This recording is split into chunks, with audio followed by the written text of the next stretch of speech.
Bonsoir à tous et bienvenue.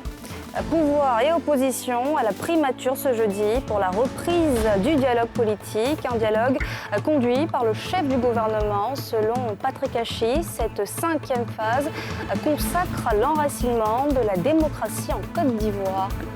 Le conflit au Tigré était au cœur d'un échange entre le président Alassane Ouattara et son homologue éthiopienne.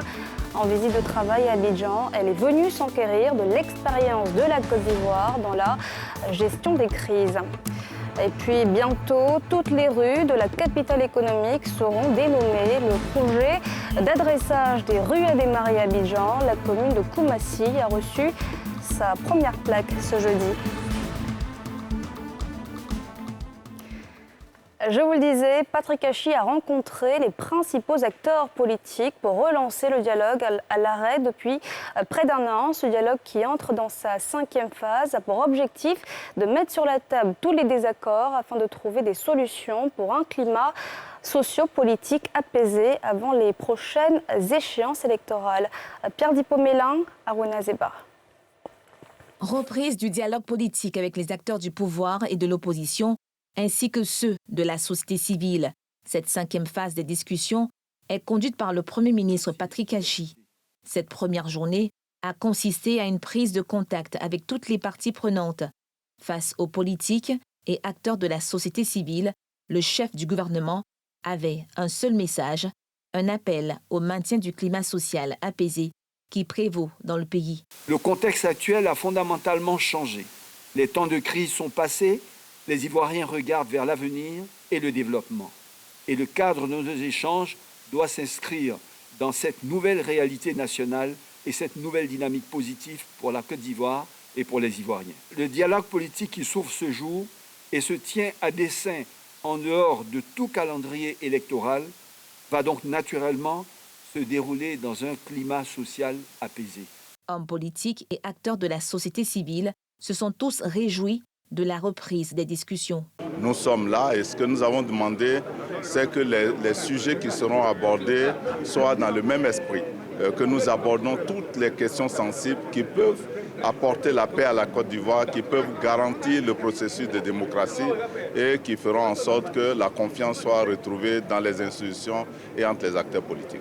On a traversé pas mal de crises et puis récemment, beaucoup d'actes ont été posés qui vont dans le sens vraiment de la réconciliation et dont nous voudrions pouvoir participer à ces assises-là afin que ce dernier forum soit l'occasion ultime pour sauver notre pays. L'espoir que nous formons, c'est que ce dialogue-là permette à cette classe politique-là de s'entendre sur l'essentiel. Et l'essentiel, c'est la paix et la stabilité de la Côte d'Ivoire. Après le discours du Premier ministre, qui est un discours d'orientation, discours d'apaisement, discours qui traduit la vision du président Alassane Ouattara. Et à partir de son discours, nous avons noté que mardi, nous devons nous retrouver pour un cadrage, lequel cadrage devra prendre donc en compte les différentes préoccupations des uns et des autres. La société civile a sa place dans le développement du pays.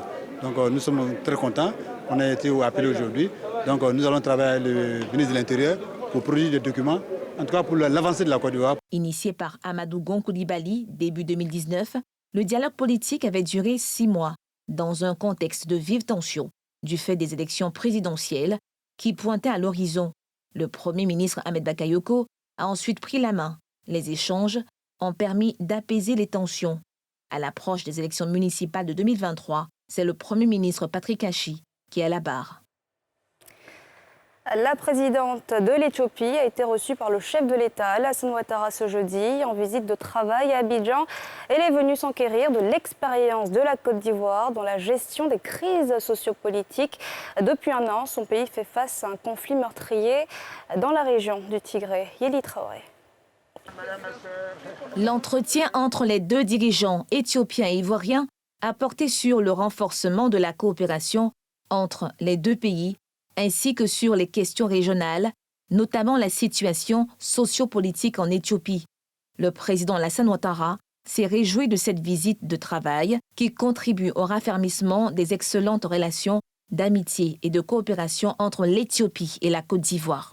L'Éthiopie, comme vous le savez, a été à la une de beaucoup de médias, mais la réalité est tout autre que ce que nous voyons dans les journaux ou dans les médias internationaux. Ce genre de vicissitude de l'histoire, la Côte d'Ivoire l'a connu aussi.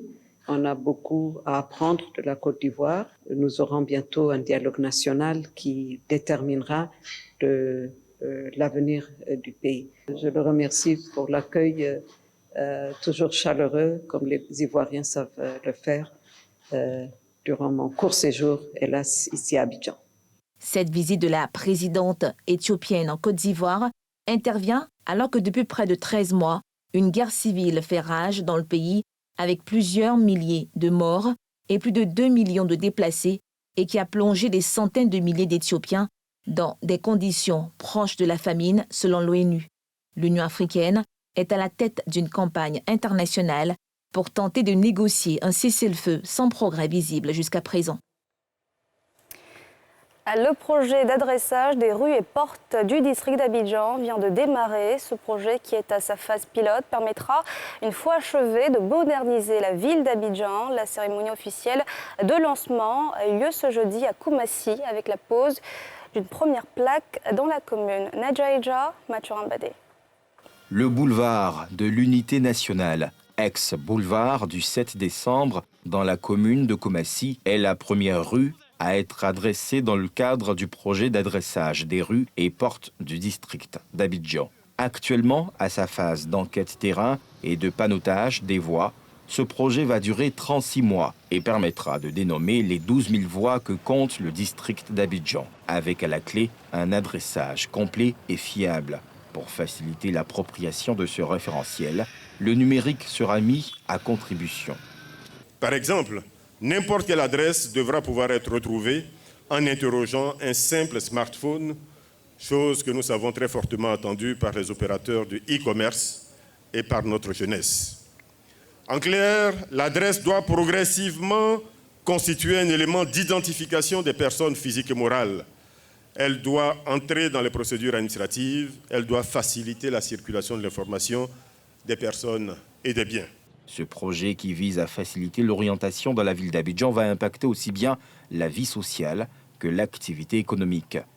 Qui, parmi nous, en effet, n'a jamais été confronté à un déplacement sans possibilité d'indiquer avec précision la destination?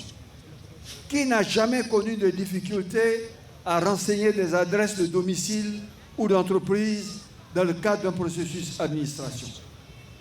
Ces questions simples montrent à quel point il est important de concrétiser l'adressage des rues afin de donner à chaque personne vivant dans le district un référentiel qui peut utiliser ici et partout dans le monde.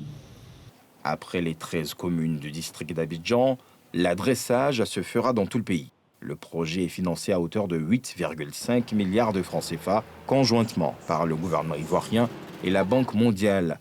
Les premiers certificats d'adresse ont été remis aux occupants situés aux alentours du boulevard du 7 décembre. Encore un marché qui part en fumée suite à un incendie en Côte d'Ivoire. Le marché de Mans a été ravagé par des flammes dévorantes dans la nuit d'hier soir, à quelques jours des fêtes de fin d'année. C'est un véritable coup dur pour les commerçants. Le récit de Jean-Michel Quadio. Grand marché de Mans. Un incendie s'est déclenché dans la nuit d'hier aux environs de 21h, emportant les magasins de vente des boubous traditionnels Yacouba. Une partie du stade Léon Robert a aussi subi les affres du feu, selon des témoins. Les commerçants impuissants ont assisté au brasier. On est là, on regardait impuissamment nos magasins brûlés. Nous demandons à l'État de nous venir en aide parce que nous sommes un peu la vitrine des montagnes. Hein. On demande aussi au président du conseil régional de nous aider. Ils m'ont appelé environ des 21h. Voilà, 21h. Bon, le moment, moi-même, j'arrivais ici là. En ce moment, le feu avait pris l'autre côté. Voilà, vers le côté qu'il fallait, l'autre côté là. Maintenant, avant que ça arrive ici, moi, je suis rentré. Mon agent qui était dedans, tout s'est resté. Tous les marchandises, tous les magasins qui alignés pour aller jusqu'au fort bout. Tout est resté. Dès qu'on est arrivé, on voit que nous-mêmes, on ne peut pas maîtriser. Donc, moi-même, je suis rendu à la sapeur-pompier. Et nous dit qu'ils sont en grève, qu'ils ne peuvent pas venir. Donc monsieur le maire aussi allait se présenter. C'est ça, on a vu une seule camion qui est venue nous faire médecin après la mort. J-Marie, elle, a perdu ses ordinateurs dans cet incendie. À mon arrivée matin, voilà tous les ordinateurs qui ont été brûlés. Je n'ai rien eu comme ressource. À l'aise, là, je ne sais même pas comment je vais faire. Toute ma vie, tout ce que je comptais pour vivre, pour être à l'aise, voilà, tout a été pris par le feu. Donc actuellement, je suis là, je ne sais pas comment je vais faire même pour manger cette journée-là même. Fofana Aboubakar Sidiki, le maire de Mans, a exprimé sa tristesse. C'est une soirée très triste pour la ville de Mans, pour les habitants de Mans et principalement pour sa partie commerçante. Nous déplorons de nombreux dégâts. Il a également souligné la nécessité de poursuivre la construction et l'achèvement du marché moderne en cours afin d'éviter aux commerçants ce genre de pertes à chaque période de sécheresse. Pour l'heure, les sources de cet incendie restent inconnues. La conduite professionnelle au féminin, quel impact sur la sécurité routière? C'était le thème de la journée nationale du chauffeur, célébrée ce jeudi au Haut Conseil des entreprises de transport à Treichville, organisée par l'ADDC. Cette 3e édition veut capitaliser sur la participation des femmes dans ce secteur très masculin. Brice Niawa, Mathurin Badet. Treichville, Haut Conseil des entreprises de transport. C'est la salle de conférence qui a été le lieu de célébration de la Journée nationale du chauffeur, un cadre annuel d'échange entre tous les acteurs du transport. Nous constatons de plus en plus que la gente féminine s'intéresse beaucoup plus au métier de chauffeur. Et dans le cadre donc, de la professionnalisation de nos secteurs d'activité, nous avons donc, en collaboration avec les organisations professionnelles des conducteurs, essayé de mettre un accent sur la féminisation donc, de ce secteur-là. Elles ont donné leur expérience, elles ont donné les conseils d'usage, elles ont démontré comment elles font pour avoir 0 accident sur la route et